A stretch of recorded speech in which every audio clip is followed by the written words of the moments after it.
तीमारदार और सीएमओ के पास पहुंच रहे हैं। मार्मिक मैसेजेस 3 परिवारों ने टेस्ट कराने के लिए भेजा है मैसेज। गोविंदनगर दादानगर के निवासी हैं 3 परिवार के लोग। ये घर पर आइसोलेट मरीजों की लगी है ऑक्सीजन।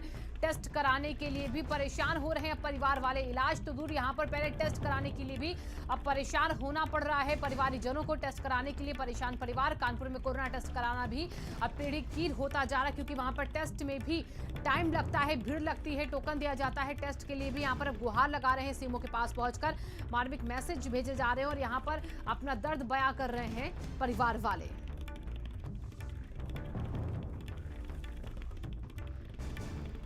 हमारे साथ अलग अलग जगह से सहयोगी जुड़ चुके हैं ज्यादा जानकारी के साथ। लखनऊ से हमारे साथ सिमाब है, अवैस भी हमारे साथ जुड़े हैं और नरेंद्र भी हमारे साथ जुड़े हुए हैं। सबसे पहले एक बार सिमाब का रुख कर लेते। सिमाब, ये हमने अभी कानपुर की खबर दिखाई, जहां पर अब तीमारदार टेस्ट के लिए भी परेशान है। ना ऑक्सीजन, ना ही दवाइयां, ना ही गैस जो नहीं मिलती है, ऑक्सीजन गैस जो मिलती, ना ही सिर्फ उसकी बात है, अब तो टेस्ट पर भी शामत है लोगों की जान पर। हुआ है तो जाहिर है तो पूरी तरह से व्यवस्थाएं चरमरा गई है पूरे उत्तर प्रदेश की। चाहे लखनऊ हो, चाहे कानपुर हो, चाहे गाजियाबाद हो, नोएडा हो, मेरठ हो, तमाम जगहों पर संकट खड़ा हो गया है हर तरह का। तो बेड मिल पा रहा है, ना ऑक्सीजन मिल पा रही है। और इस बात को जो है वो रियलाइज कल प्रधानमंत्री नरेंद्र मोदी ने भी कर लिया कि ऑक्सीजन की कमी नहीं होने दी जाएगी। व्यवस्थाएं की जा रही हैं, आप लोग धैर्य बना के रखिए। तो यानी हालात जो है तो लखनऊ के और पूरे उत्तर प्रदेश बद से बदतर है। कोई पुरसाने हाथ नहीं है किसी का, ना तो बेड मिल पा रहा है, ना ऑक्सीजन मिल पा रही है और ना किसी तरह की कोई व्यवस्था हो पा रही है। ये देखने वाली बात है कि जगह जगह पर रो रहे हैं, बिलक रहे हैं लोगों की जान बचाने के लिए। एक एक लीटर ऑक्सीजन के लिए आदमी तड़प रहा है, अपने परिजनों को आंखों के सामने दम तोड़ता हुआ देख रहा है। चाहे वो कानपुर हो, चाहे लखनऊ हो। लखनऊ में भी टेस्टिंग का बुरा हाल है, लाइन लगी हुई है, को टोकन लेना पड़ रहा है। प्राइवेट लोग प्राइवेट अस्पतालों की तरफ भाग रहे हैं, जो है वो टेस्टिंग हो जाए, किसी तरह इलाज हो जाए, लेकिन व्यवस्थाएं पूरी तरह से सीएमओ की हालत इस वक्त लखनऊ की ये है कि बेचारे वो भी कुछ कहने को तैयार नहीं है। उन तो हाँ में हाँ, ना में ना, क्योंकि अस्पतालों में बेड नहीं है। कोई व्यवस्थाएं अभी तक मुहैया नहीं हो पाई है किसी तरह की। तो लोगों को अब खुद सावधान रहने की जरूरत है कि किसी तरह से अपनी जान बचाएं, घर में बंद रहें, क्योंकि सरकार के भरोसे से, स्वास्थ्य महकमे के भरोसे से अब फिलहाल कुछ भी नहीं होने वाला है। बड़ी बड़ी सिफारिशें लग रही हैं, एक एक बेड के लिए, एक एक वेंटिलेटर के लिए। कल की आपको बात बताएं कि कल जो कोविड कमांड सेंटर है वहां पर समाजवादी पार्टी के एक एमएलसी पहुंचे थे खुद पर्चा लेकर, और वहां अंतर गए, उन्होंने अपने मरीज को भर्ती कराने की बात कही। उनका मरीज भी भर्ती नहीं हो पाया, वहाँ उन्होंने काफी हंगामा भी काटा।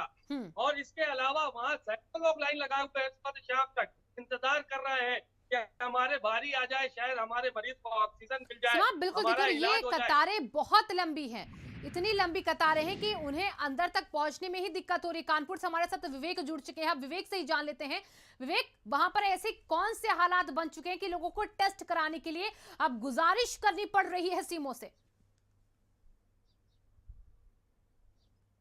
देखिए, यहाँ पर जो है कानपुर में फरमान जारी हो गया है कि अगर आपको टेस्ट कराना है, बेड लेना है या किसी भी कोविड से संबंधित किसी भी जानकारी की जरूरत है तो आपको सीएमओ से सबसे पहले जानकारी करनी होगी। सीएमओ यहाँ पर आदेश देंगे तब आपकी टेस्टिंग होगी। तो यहाँ पर सीएमओ का जब फोन ही नहीं उठता है तो उनके संपर्क में कहाँ से मरीज आएगा।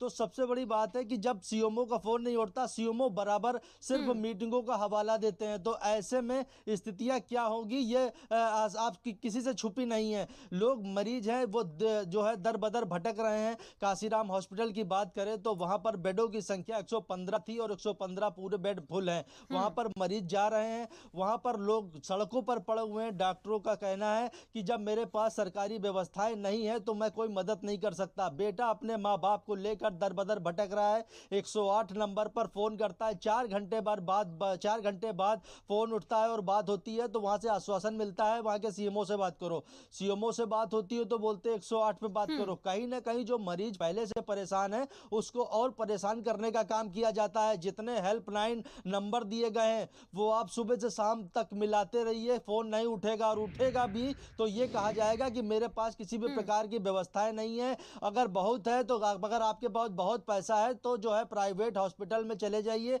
वहां पर आज का इलाज किया जाएगा। तो जो गरीब तबका है वो किस तरह से इतना अफोर्ड कर पाएगा और प्राइवेट हॉस्पिटलों में जा पाएगा। सरकारी आंकड़ों की बात करी जाए तो यहाँ पर मौतों का आंकड़ा जो है 15 या 21 निकल कर आ रहा है, लेकिन इसकी जमीनी हकीकत अगर जाननी है तो कानपुर के भैरव घाट या जितने भी घाट बने हुए हैं वहां पर इसकी हकीकत देखने को मिल रही है कि रोज 100 से 200 जो है 100 को वहां पर जलाया जा रहा है। जहां पहले इस कोरोना काल के पहले वहां पर 2 से 5 बॉडियां आती थी, वहां 200 बॉडियां पहुंच रही हैं। तो लोग कहीं ना कहीं कुछ लोग ऐसे हैं जिनको ना बेड मिल पा रहा है ना वो सरकारी रिकॉर्ड में अपना नाम दर्ज करा पा रहे हैं। ऐसे लोगों की मौतें हो रही हैं जो आंकड़ों में ही नहीं है।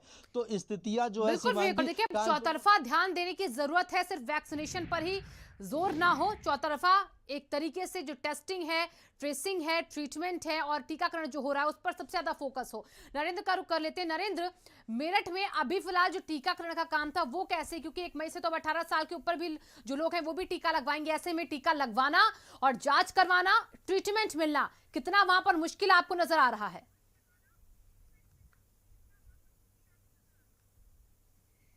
देखिए, टीकाकरण के लिए जो स्वास्थ्य विभाग ने अभियान चलाया हुआ है वहाँ पर वैक्सीनेशन करा सकते हैं, लेकिन सबसे बड़ी जो दिक्कत है वो है किसी भी गंभीर पीड़ित मरीज को जो कोरोना वायरस से जूझ रहा है उसको एडमिट कराना। उसके लिए जब तक सीएमओ या जो भी अधिकारी यहाँ पे डिप्यूट किए गए हैं उनसे कम्युनिकेशन नहीं होता तब तक कोई भी उनको अस्पतालों में लेने को तैयार नहीं है, चाहे वो निजी ही अस्पताल क्यों ना हो। स्थितियाँ इस कदर बिगड़ी हुई हैं कि स्वास्थ्य महकमा लगातार ये कह रहा है कि 2000 से जो ज़्यादा बेड हैं वो इस समय खाली पड़े हुए हैं, लेकिन कल रात का ही आपको वाकया बताता हूँ कि बुलंदशहर के दूरस्थ इलाके में एक कस्बा पड़ता है अनूप शहर, वहाँ से एक पुत्र अपने पिता को लेकर आया था। उनकी सांस लेने में तकलीफ थी और वो यहाँ पर मेडिकल इसके अलावा और बहुत सारे अस्पतालों में घूमता रहा जो कोविड अस्पताल हैं, लेकिन उनको कहीं भी एडमिट नहीं किया गया। तब जाकर उसने मेडिकल कॉलेज के सामने ही एक प्राइवेट अस्पताल में शरण ली, वहाँ पर उसको कम से कम ऑक्सीजन मिल गई जिससे उनकी सांसें बची हुई हैं। अभी उनका टेस्ट होना है, मैं लगातार खुद प्रयास कर रहा हूँ कि उनका कहीं एडमिशन हो जाए कोविड अस्पताल में, लेकिन अभी तक उनका एडमिशन नहीं हो पाया। इस तरह की स्थितियां लगातार बनी हुई हैं और ये आदमी जो समर्थ है, ये उसकी स्थिति में आपको बता रहा हूँ जो एम्बुलेंस लेकर आने में यहाँ समर्थ है और इसके अलावा वो प्राइवेट अस्पताल में पे करने के लिए भी समर्थ है। लेकिन जो गरीब आदमी है जो भटकता रहता है, जो एडमिशन नहीं पा पाता कहीं पे, उसका कहीं कोई टेस्टिंग नहीं है और ना ही वो कहीं काउंट किया जा रहा है। अगर वो मर जाता है तो कोई नहीं जानता कि वो कोरोना से मरा या फिर किसी और चीज़ से।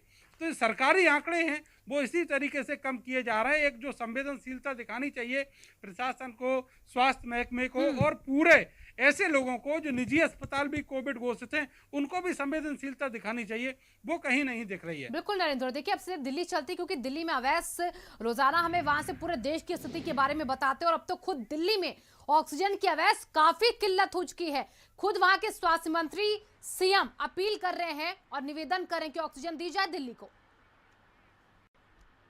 जी देखिए, कल दिल्ली के 2 बड़े अस्पताल जीटीबी और गंगाराम अस्पताल ऐसे थे जहां पे चंद घंटों की ही ऑक्सीजन बची हुई थी और यही वजह थी कि दिल्ली में कल देर रात जो है पैनिक स्थिति पैदा हो गई थी। दिल्ली के मुख्यमंत्री, उप मुख्यमंत्री, स्वास्थ्य मंत्री लगातार ट्वीट कर केंद्र सरकार, प्रधानमंत्री और पीयूष गोयल से अपील कर रहे थे कि दिल्ली में ऑक्सीजन की सप्लाई की जाए। 2 रात तक का ऑक्सीजन जो है वो बचा हुआ था।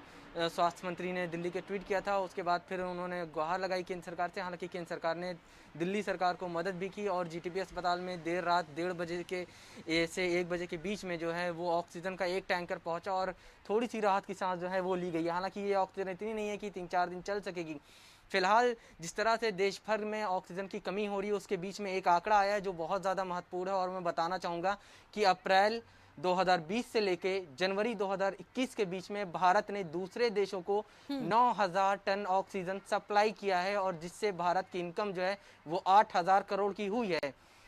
ये आंकड़ा इसलिए भी महत्वपूर्ण है क्योंकि 2019 और 2020 में भारत ने ऑक्सीजन सप्लाई करके सिर्फ 4000 करोड़ रुपए की कमाई की थी। यानी जिस समय देश में कोरोना वायरस का प्रकोप बढ़ा हुआ है, ऑक्सीजन की डिमांड बढ़ी हुई है, उस दौरान सरकार जो है दुगना ऑक्सीजन जो है वो विदेश में सप्लाई कर रही है। बहुत गंभीर मामला है। हालांकि कल दिल्ली हाई कोर्ट में जब कोरोना मामलों को लेकर सुनवाई हो रही थी तो दिल्ली हाई कोर्ट ने केंद्र सरकार को फटकार भी लगाई और कहा कि आप 22 अप्रैल तक का इंतजार क्यों कर रहे हैं, औद्योगिक इकाइयों को ऑक्सीजन बैन करने का ये फैसला आज क्यों नहीं लिया जा सकता है। इसके ऊपर आज केंद्र सरकार दिल्ली हाई कोर्ट में जवाब भी दाखिल करेगी।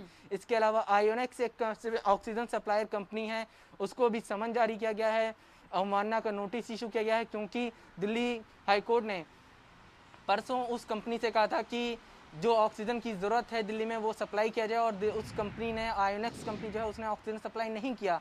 इसके बाद फिर अवमानना का केस जो है शुरू किया जाएगा उसके ऊपर, और आज उस मामले में भी सुनवाई होनी है। तो फिलहाल देश के अगर आंकड़ों की बात करें तो देश में आज बीते 24 घंटे में 2,90,000 से ज़्यादा कोरोना वायरस के मामले आए हैं, 2,000 से ज़्यादा मौतें हुई हैं। दिल्ली में 28,000 से ज़्यादा मामले सामने आए, 277 मौतें हुई हैं। ये चारों आंकड़े ऐसे हैं जो अपने आप में एक रिकॉर्ड बनाते हैं। देखिए, जो स्थिति आपने बताई इस पर ध्यान देना होगा सरकार को, और बहुत बहुत शुक्रिया आप सभी का इन तमाम जानकारियों के लिए। फिलहाल